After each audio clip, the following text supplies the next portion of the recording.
Hey guys, Sugar John coming at you with another Awaken Chaos Era video. Today's video is going to be an actual dedicated video talking about the process of at what point in time do you want to actually farm for food, how to farm for food, and what's the most efficient way to level up food to make level 60 heroes in the game.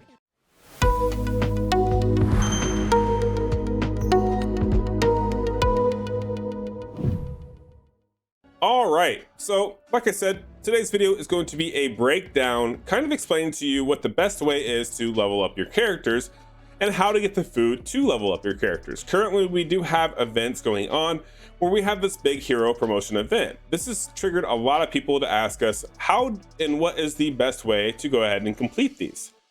If you saw my other videos, we did have some time-sensitive workarounds for that. But for the average person who just wants to go ahead and complete this event while bettering their account as it goes, they really need to maximize the amount of points we get here. The way we get to maximize those points and the way you just need to efficiently upgrade your heroes is actually pretty simple. So most people, when they start out playing the game, if you've seen any of my videos, any of my guides, I recommend that you go through the adventure mode and you get as far into adventure mode as you can. Now, what happens is they make it to about chapter 4, chapter 5 on Mythic, and that's when they start getting that whole jet lag of they cannot complete content on their own or without relying on a friend's unit. Those hiccups are usually something to do with either glyphs, abilities, or gear, or a combination of all the above.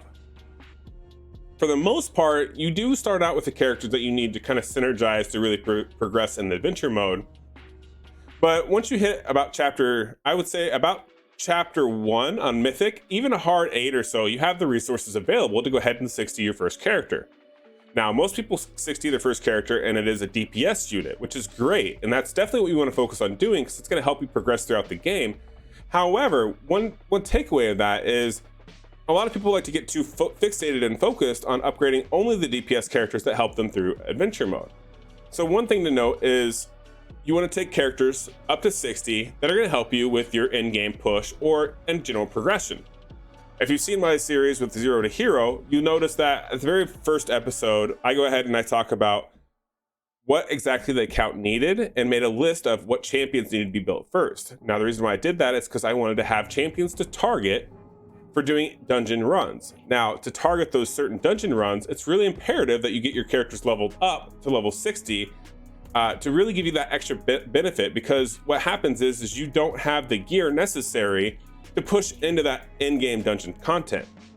Now, a couple of quick things to note is, yes, you will get a lot of these blue crystals for summons. You get these primarily from doing the adventure mode. Like I've touched base in a lot of other videos, is you want to do adventure mode and you want to get all of your abilities done on your characters, as well as farm all their glyphs. By farming their glyphs, you're going to get these normal summons, and by doing these normal summons, you're going to get several classes of characters. Notice in this one, we have our white commons, our green uncommons, and even sometimes we'll get lucky and we'll pull the elites. Now, the elite characters, for the most part, everyone leaves alone, and I'll show you here in just a second. I've actually started to dip into those for resources, and I'm going to tell you at what point it's okay to kind of dip into those resources. But notice we pulled several of these blue shards so far, and we haven't gotten any really elite characters. But this is going to be the primary source for most of your food. You will get food and foodies via your foodie guides, during different missions, different quests within the game. This is going to allow you to level these guys up. I highly recommend you take these all the way up to 5-star and use them to 6-star your characters, because they're the half off as far as jelly goes. It makes upgrading them a lot easier and a lot quicker.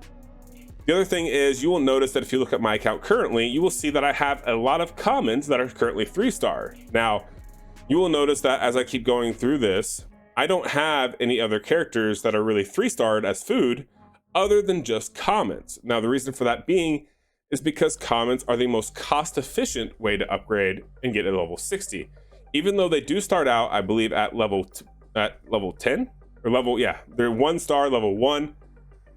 The upgrading them via the jelly, it actually breaks down cheaper than it would be if you were to use the uncommon. So that's why I highly recommend that you go ahead and use these. You upgrade them to 2 stars and you go all the way up there. It does cost you less in the long run, than what it would if you were to upgrade using the elites. Now, one other thing to note is if you use the quick promote feature here, which is I highly recommend that you guys do, just because it helps keep your account nice and organized, and definitely make sure you're using that jelly boost when you're farming for these commons, right? By getting the normal shards.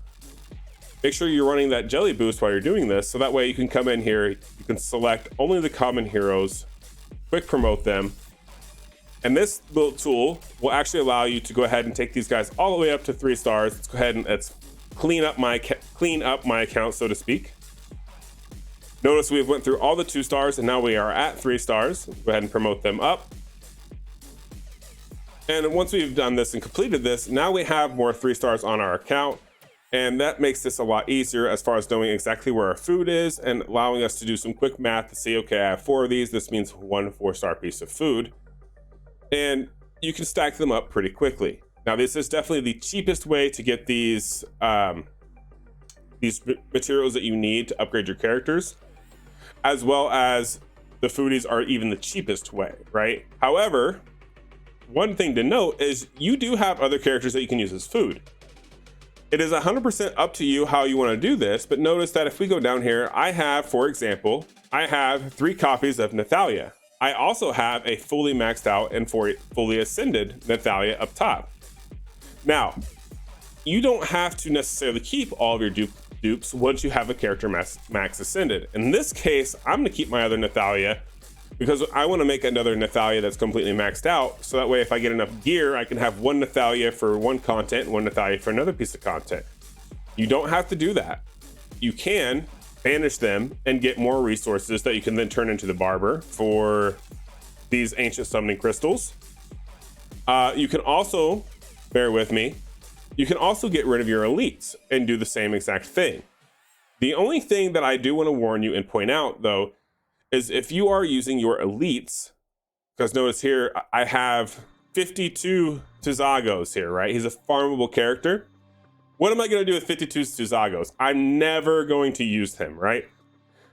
Even if I were to build him, max him out, that is an exponential amount of extra resources that I don't necessarily need and that I probably should not hold on to. I can turn around and use this character as food fodder and go ahead and upgrade them. So by doing that, I can select in the altar. I can say quick promote. I can come down here and I can say elites and then go ahead and upgrade them. And I can upgrade them because they're very, very quick to go from 2-star to 3-star because they already start out at 2 stars. However, this does cost you a little bit more jelly, and it will eventually cost you a little bit more resources by doing this. That is one way and one thing to do with your elites. Once you know for a fact you're not going to use them. One thing to note is you're not going to use those characters anymore. If, for example, you have a maxed out Cyrus, right? You're not going to be synthesizing additional copies of Cyrus, or you have a maxed out Santis, you're not going to be synthesizing another Santis. This is true for all these characters. Once you have the characters that are in the subgroup for making those synthesized, it's perfectly okay and acceptable to use those elites as you deem fit. You can banish them through the altar here. So if I go in the altar, let's go ahead and I'll show you. So we have a lot of greens that we need to banish to get the free shards. However, I can go ahead and I can collect all these guys. I can banish Vidar. And notice that we do get the blue shards. You can do that, and that will help stack on your resources. That is kind of nice if you would like to come in here and you want to buy the advanced gear charms, or even if you want to buy the advanced summoning crystals. You do get a little bit more essence, so to speak, for doing that, right? The hero essence. However, it's not necessarily necessary. It may be actually better for you to go ahead and use those resources, dump them into more characters for leveling up to make 60s, because 60s really help you progress in the game. By leveling your base stats, it makes all your stats from your gear and your substats that your gear are on do that much more damage. All the percent multipliers are multiplied off of your character's base stats. By leveling them up to 60, you increase their base stats, therefore exponentially increasing the amount of stats on that character. One other thing to note and point out is there is other ways to get jelly that sometimes is a little bit of a hard commodity to come up with when upgrading characters. So if you go into this arcane dungeon, sometimes you have jelly madness going on. So notice that currently I have 9 minutes left on jelly madness. Now this takes 6 energy And if I were to, let's just run this pretty quickly. I haven't done this in forever, so I do apologize. I have a lot of jelly, so I do apologize. But say we were to go ahead and run this Jelly Madness. Now this cost me 6 energy.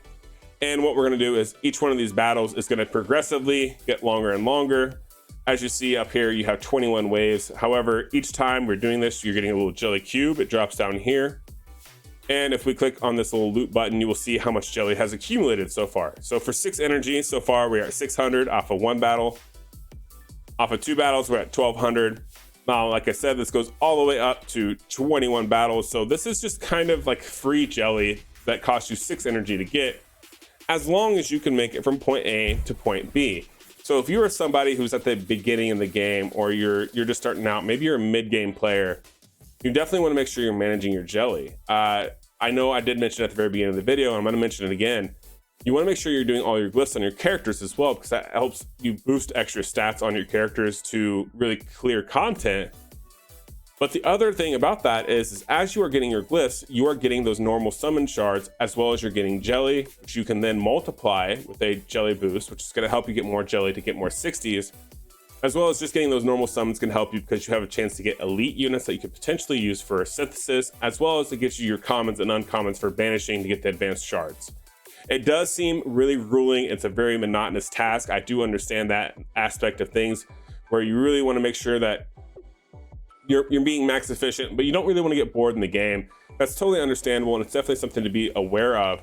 But there are a lot of ways to get those characters and upgrade those characters that are going to make progression in this game super easy, just by doing those quick little steps of just farming your glyphs out, doing your normal summons, paying attention to your jelly, farming your jelly like this, like I am currently doing on screen, as well as using the quick promote system and only utilizing your commons for upgrading and your foodies. Definitely see my other guides on foodies. I have a legit guide on foodies, how to use them. And I have another video with my boy Rexhart where we kind of talk about why it's not really smart to use diamonds to buy your foodies. So definitely check those out as well if you are really struggling on understanding what's going to be the best and most efficient way for you to go ahead and level up your characters. But yeah, I hope this video helped you guys, and I can't wait to see you guys in the next one. Peace.